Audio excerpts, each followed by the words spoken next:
Hi guys, எல்லோருக்கும் வணக்கம். எப்பவுமே சந்தோஷமா இருக்க வாழ்க்கையில் தொடர்ந்து முயற்சி செஞ்சுக்கிட்டே இருங்க. நன்றி. இன்னைக்கு நம்ம பார்க்க போற ஒரு பதிவு என்னன்னா, உடல் பலம் பெறணும், அதாவது ஸ்ட்ரென்த்து. இப்போ ஜிம்முக்கு போகிறவங்க, உடம்பு ஆரோக்கியமாக வச்சுக்கிறவங்க, ஒர்க் அவுட் பண்ணுறவங்க, அது மட்டும் இல்லாமல் எவ்ரிடே நம்ம உடம்பை ஸ்ட்ரென்த்து, பலம், நான் சொல்கிறது ஸ்ட்ரென்த்து வேறு, நம்ம உடல் உடம்பை தசைகளை வலுவேற்றுறது வேறு. நான் சொல்கிறது ஸ்ட்ரென்த்து, ஹெவி ஸ்ட்ரென்த்து. உங்களால் நிறைய வெயிட்டை தூக்க முடியும், இந்த மாதிரி விஷயங்களை செய்ய முடியும். பலத்தை பெறுறது எப்படி, என்ன மூலிகைகளை பயன்படுத்துறது இதுக்கு அப்படின்னு சொல்கிற விஷயத்தை தான் இன்றைக்கி நம்ம பார்க்க போகிறோம். இதில் ஒரு 9 விதமான மருத்துவத்தை நம்ம இன்றைக்கி பார்க்க போகிறோம். இதில் எது வேணாலும் நீங்கள் எடுத்துக்கலாம். நம்பர் 1, ஃபஸ்ட்டு என்ன பண்ணலான்னா, தூதுவளை இலையை நெய்யில் வதக்கி துவையலாக்கி அல்லது ஒரு குழம்பாக்கி அதை கடைச்சி நம்ம சாப்பிட்டோம் அப்படின்னா கபக்கட்டு நீங்கி உடல் பலம் பெறும், அறிவும் தெளிவாகும் அப்படின்னு இந்த கான்செப்டை நம்ம செய்யலாம். ரெண்டாவது, எவ்ரிடே 10 தூதுவளை பூவை பாலில் போட்டு காய்ச்சி கொஞ்சம் நாட்டு சர்க்கரை கூட்டி 1 மண்டலம் 45 நாள் சாப்பிட்டோம்னா உடல் பலம் பெறுமா.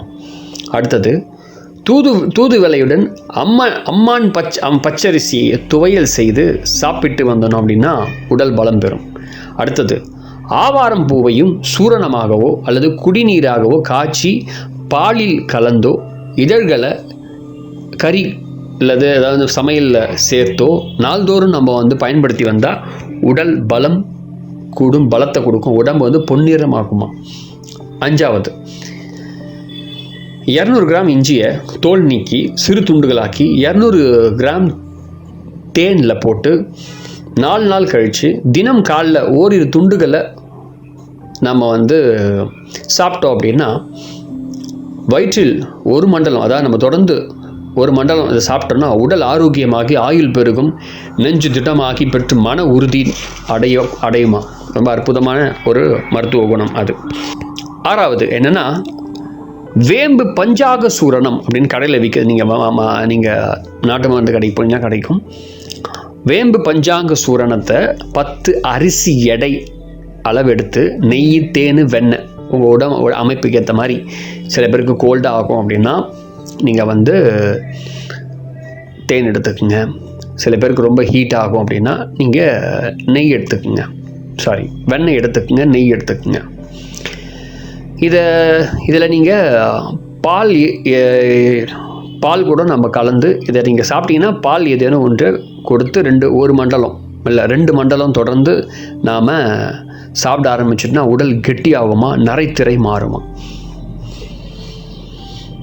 அடுத்து 7வது, நீர்முள்ளி விதை 40 கிராம், நெரிஞ்சில் விதை 20 கிராம், வெள்ளரி விதை ஒரு 10 கிராம், அப்படியெல்லாம் ஒரு மிக்ஸ் பண்ணி 1 லிட்டரு நீரில் போட்டு 200 மில்லி லிட்டரை அதை ஆக்கி பனங்கற்கண்டு கலந்து சாயந்தரம் ஒரு வாரம் இதை நம்ம தொடர்ந்து சாப்பிட்டோம்னா உடம்புல இருக்கக்கூடிய கெட்ட நீரெல்லாம் வெளியாகி வெளியே மேக நீர், வாத நீர், உடல் காங்கை நீங்கி 7 தாதுக்களும் வலுவடைந்து உடல் பலமடையும் அப்படின்னு சொல்லியிருக்காங்க இந்த மருத்துவத்தில்.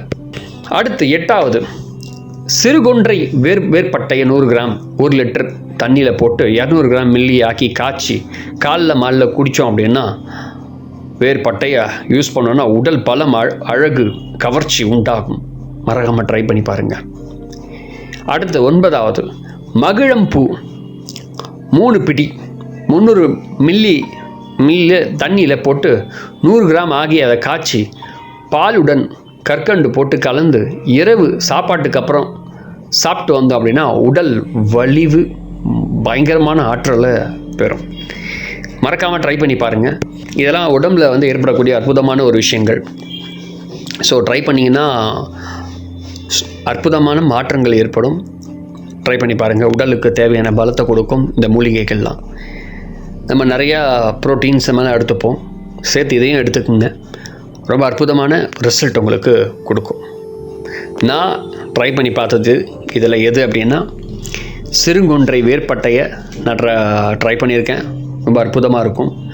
அதுக்கு பிறகு இஞ்சி ட்ரை பண்ணியிருக்கேன்.